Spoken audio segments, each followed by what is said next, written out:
دي كلبة كين كورسو.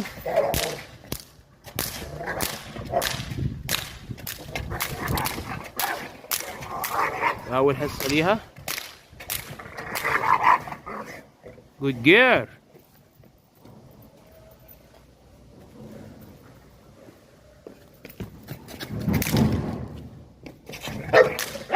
بص احنا مش بنعزل الكلب، بس هو كلب، كل كلب وليه ايه ظروفه.